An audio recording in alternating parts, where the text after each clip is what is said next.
Hey everyone, it's Andrew again from Aurora Gameworks. Welcome to part 4 of our space shooter tutorial series. In the last part, we worked on spawning in enemies into our scene, and in this part, we are going to shoot them by creating the logic required for firing projectiles. We will also be creating the projectiles themselves and making sure that when the projectile hits an enemy, that the enemy actually takes damage and is destroyed if its health goes below 0. So to begin, we're going to create some custom object channels. This is for managing collision.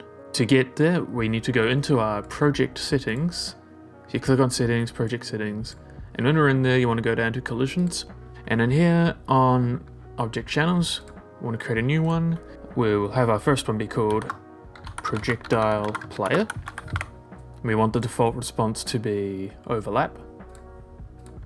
We want to do the same, except for Projectile Enemy. Set that to overlap again. And one more, let's have a channel just called Enemy, and we want its default response to be block.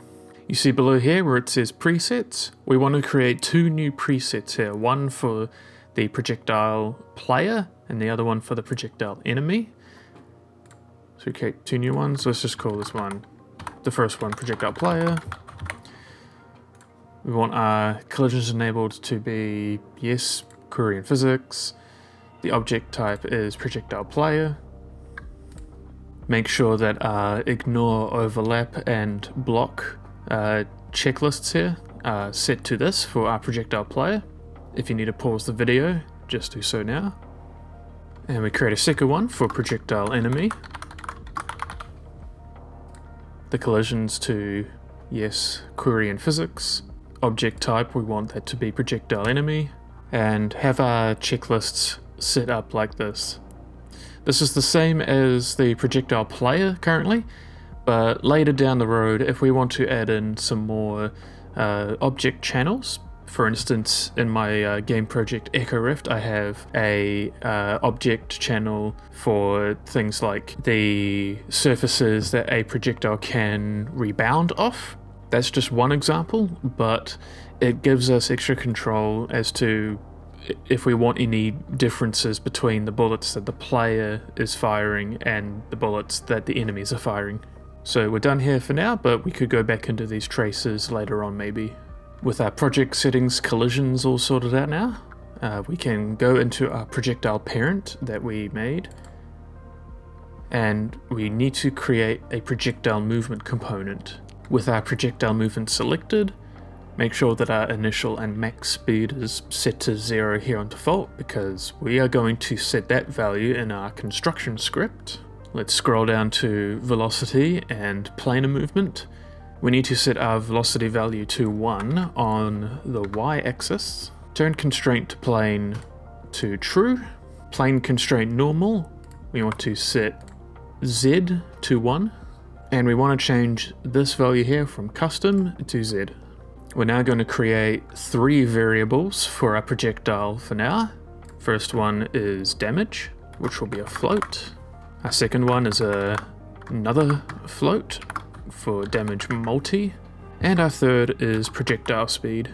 Make sure to compile and save. And for damage multi and projectile speed, we want these to be instance editable and expose on spawn. We can put in some default values here. For our damage, we could say it inflicts 25 damage. Our damage multi, just set that to a 1 multiplier for default.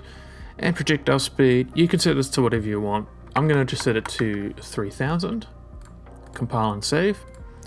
In our construction script, drag out our projectile movement component, and we want to set initial speed and set max speed. And then we can just drag in our projectile speed here and plug this in like so. In our event graph on event begin play, let's get a set actor rotation. And plugged into our new rotation, we need a find look at rotation. And this is because we want to make sure that the direction that we are firing the projectile towards is also the same direction that the projectile is actually looking at. Plug the return value into new rotation, and for our start we want to get our actor location, the location as it spawned, and then for target we want to get velocity to determine where it, and like we basically want to combine these to determine the direction that it's traveling to. So get actor location, and then plus get velocity, and that's our target. In the viewport of our projectile parent, we're going to create a sphere collision, and we're going to have that pretty much as our new root. And we want to make sure that the sphere's collision, we want to set the collision preset to projectile player. Then we could link a static mesh to this collision sphere. In this case, I'm going to go with a cylinder, and we're just going to shape it into kind of bullet-like shape. If you have any custom models already, this is where you would put in your mesh for your bullets. And for collision on the mesh, we just want to turn off all collision. So collision preset to no collision. We can just set material to be that. Before we can continue with code in our projectile parent, we're going to need to set up a little bit of code inside our enemy and also our player to basically do a health check, so that anytime a projectile hits the player or the enemy and we deplete its health, we also need to do a check to say, or ask, has your health reached 0 or gone below 0?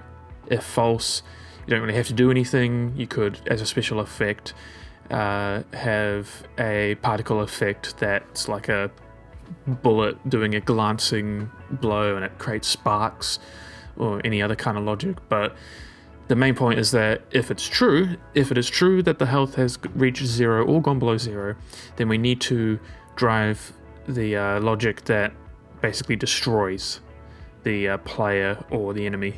So for this video, we're just going to set that up in our enemy parent, the blueprint class, and we're going to create a function called health check.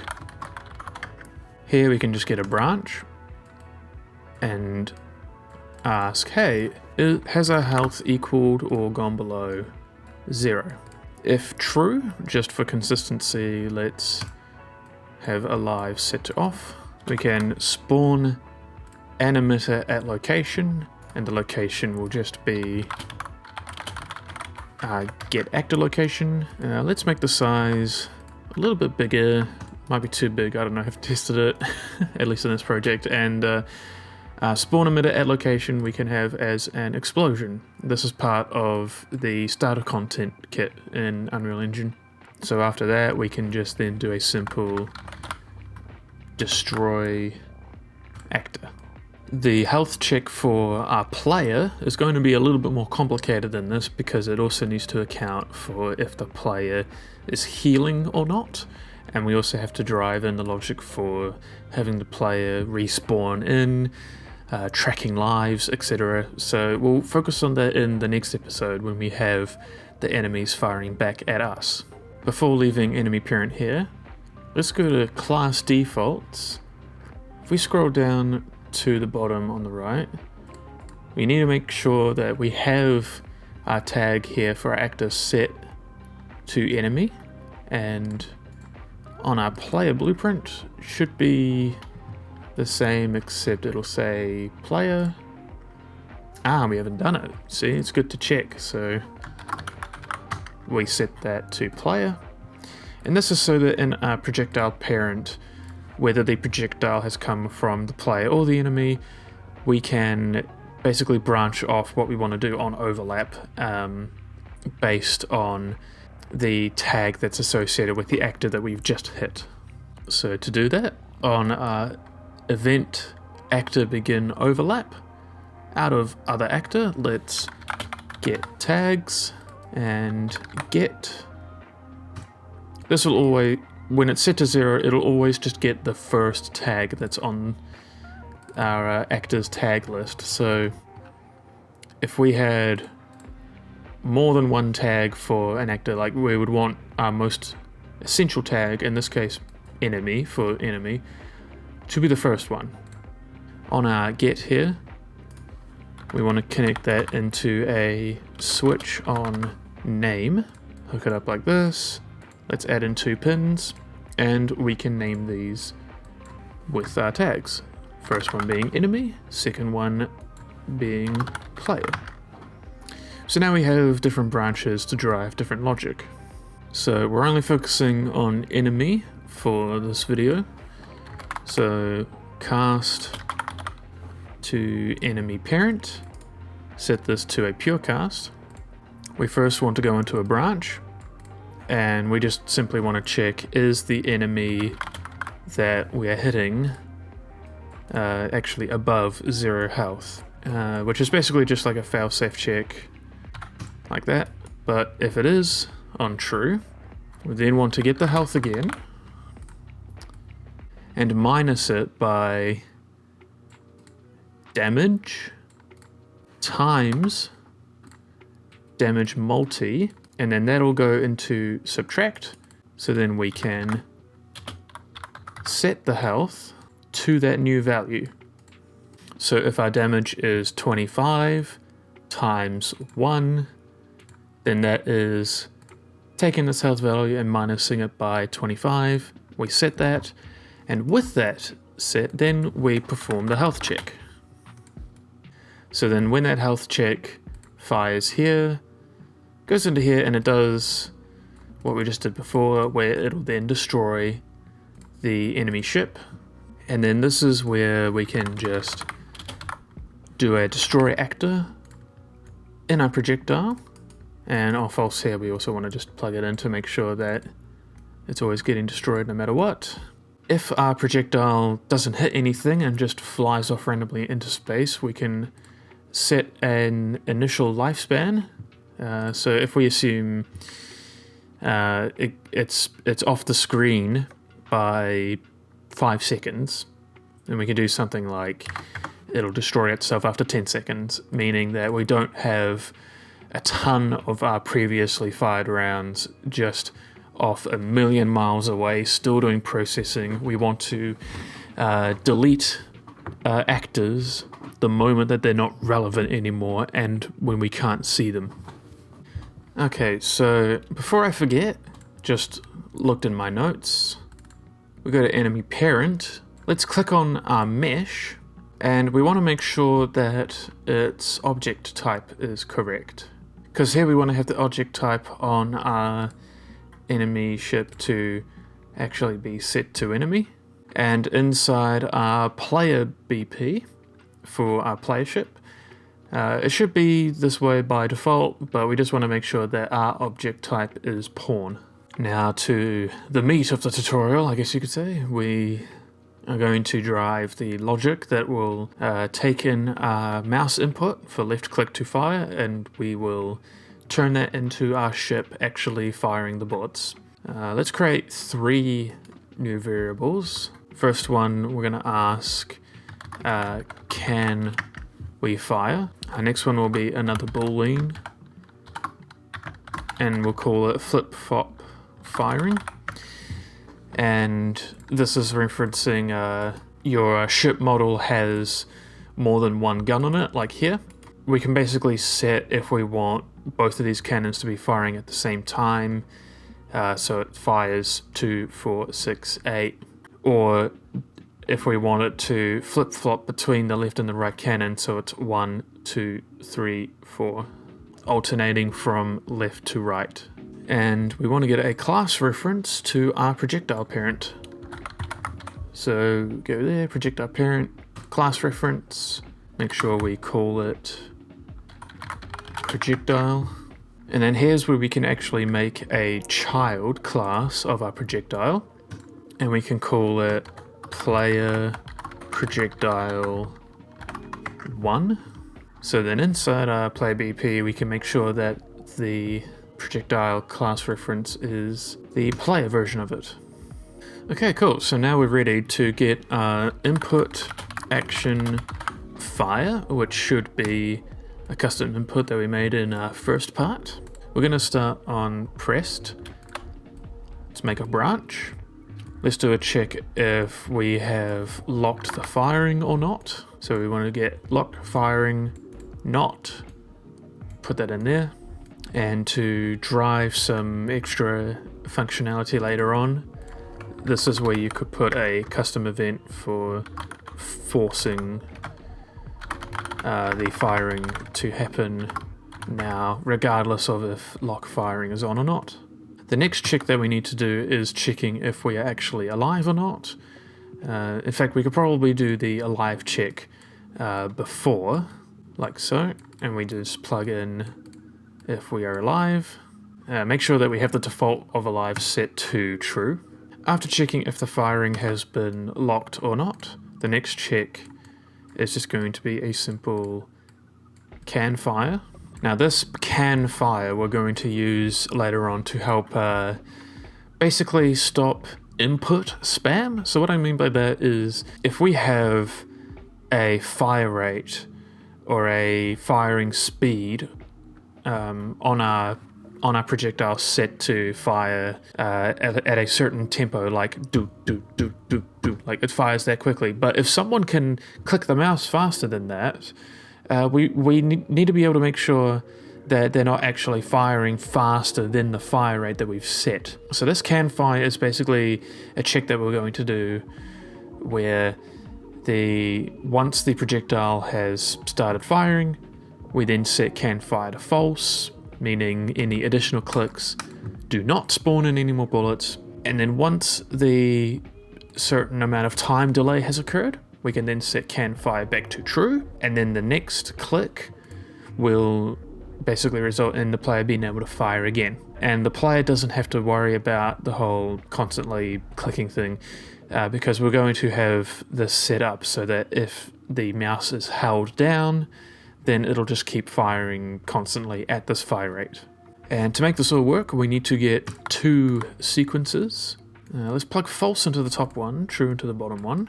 Move this away from the rest of the graph just for some extra space. And we're going to use a gate system, so just hold G and then click. We want our then 0 on each of these to go into open. Our bottom then 1 we can put into enter, and the then 1 on this sequence here we can put into a delay. This is the delay that's going to be controlling things with the fire rate and controlling timing. And to control that, it's just a simple getting of fire rate and getting fire rate multi. We multiply them together.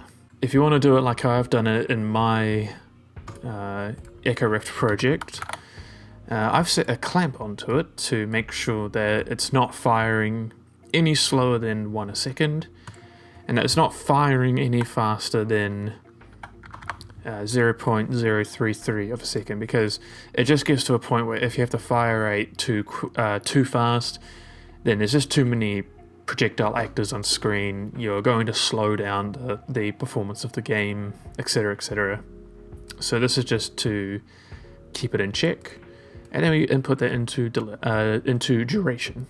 And then after delay, we set our can fire to true. This is because further down in the graph on our gate exit, we're going to have a part where can fire is set to false. And this is just here so that after the delay, it's set back to true. And then we want this to go back into enter. Off of exit, we create a sequence. And on then 1, that goes into the delay. And this basically controls the part where if we have the left mouse button held down, then we have a cycle here that just basically creates a full auto firing system. On then 0, this is where we're going to control the actual spawning of the bullets. First thing that we can check for is if we have flip-flop firing turned on. And if flip-flop is set to true, we can use the flip-flop node, and then we can spawn in our actors.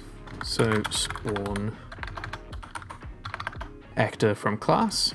Let's get our projectile class reference and plug it in. And because earlier we made damage multi and projectile speed instance editable and have it exposed on spawn, now when this spawn actor node detects, oh hey, it's from the projectile parent, we then get these nodes here that expose. So then we can get our damage multi from our player blueprint and hook that up into there. And then this is where you could also have extra control for if you want to be able to change the projectile speed or not. From spawn transform, we want to get a make transform. And before we do anything else, let's just copy and paste this and have it connected to B on flip-flop. Just making some more space in our graph so that things aren't too condensed together. On our flip-flop firing false, we can just copy and paste this. And since if flip-flop firing is on false, and this is assuming that we have two barrels to shoot bullets out of, we can just spawn two of these in a row. So about the locations of where we are going to spawn these. This is assuming that you have your ships with a skeleton mesh. You need to go into our skeleton mesh, and on our skeleton, you see here we've created some sockets. Just basically just saying, hey, like connected to our bone that is this barrel, gun L socket and gun R socket. These are the locations that we're going to have our bullets spawn out of, and to get that in here, we will grab mesh, we get socket location, and then our in socket name, we need to make sure that we have the name in here the exact same. So the exact same spelling and the same capital letters if you have any. Best way to do that would just be from in here, and you just directly copy and paste the socket name. So that's gun L socket, and then yeah, just the same thing, except gonna change that L to an R. Cool, so now we have the information for where our socket is, so we can just plug L into our top one, and we can put R into our second one. And then for if our flip-flop firing is false, then basically just the same thing. If for whatever reason, once we've set this up and then you just click fire and it's not going in the direction that you want it to, this is where on spawn you can just fiddle around with the rotation here. For instance, we could try setting Z on all of our rotations here to -90. And then we go and play in our editor again, and you see now we have our bullets firing in the direction that we want them to. So now that we have our projectile spawning in, we can now converge these different paths back together with setting our can fire to false. So connect back all our paths like so. And while we are at this stage in our programming, always make sure to do just a little pass over of your code to make sure that everything is the way it is. Make sure that you have your flip-flop set to the default that you want it to be. Have your can fire set to true by default. Have our lock firing as false on startup, our live as true. Fire rate, whatever value you want. But make sure that your fire rate is not set to 0, because we don't want to multiply something by 0. So we want to have that be set to 1. Now as we spawn in and we start firing, it's not firing as insanely quickly as it was before, because before it was firing as quickly as 60 ticks per second would allow. But now it's actually doing the fire rate that we have put in. So if we go back to the beginning of our graph where we have input action fire released, this is where we can get a branch. And basically we just want to check the lock firing again. Below here we can create a custom event, which will be the opposite of our force firing now, and we'll call it stop firing now. And for extra control, we can add an input to our stop firing now called lock firing input.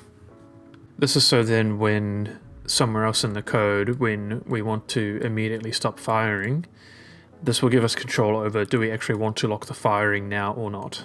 So then on true, we would just go here, and then false, otherwise we would just carry on.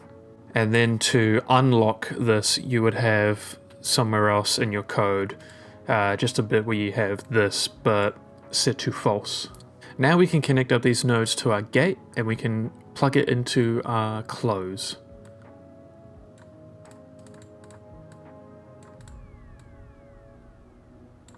So with this setup, we now have the basics of controlling our firing input. So if I go full screen here, if I hold down the left mouse button, we fire beautiful pink projectiles. And if I release the left mouse button, then we stop firing. Now we just need to figure out why the bullets aren't actually hitting our enemies. Now, before we can have the bullets that we fire actually destroy the enemy ships in our scene, there's a couple of things that we need to make sure are set. For instance, make sure that our damage multis are not on 0 at default.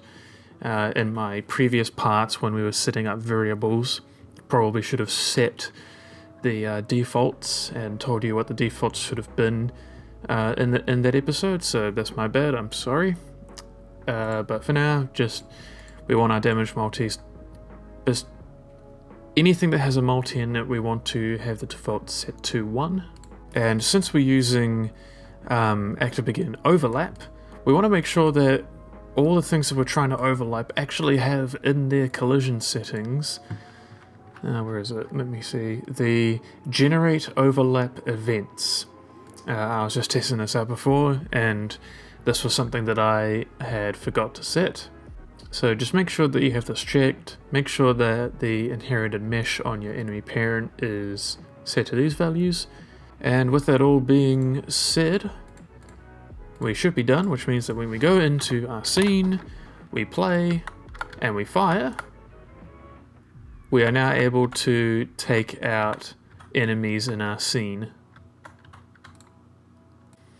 In our data table that we made, I have all of the health on our enemies set to 20, and player projectile stuff is got a base damage of 25. Like, it just means that every shot is a 1-hit kill. If we wanted to make it a bit more interesting, like a 3-hit kill, could set that to 8, and we would then get something like this.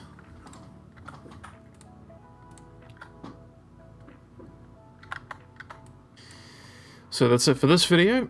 If you enjoyed it and it was useful to you, make sure to like and subscribe. Subscribing will keep you up to date with all the tutorials that we are making, including all the videos for the Space Shooter tutorial series to come after this. In our next part, we will be focusing on getting the enemy ships to fire their own bullets back at us, and we'll also work on a little issue of currently, as you saw there, the enemy ships can just sort of fly right through us. So we're going to put in a little bit of code to have it so that if the enemy ships and our ships collide, then we'll just have it set so the player ship is automatically destroyed.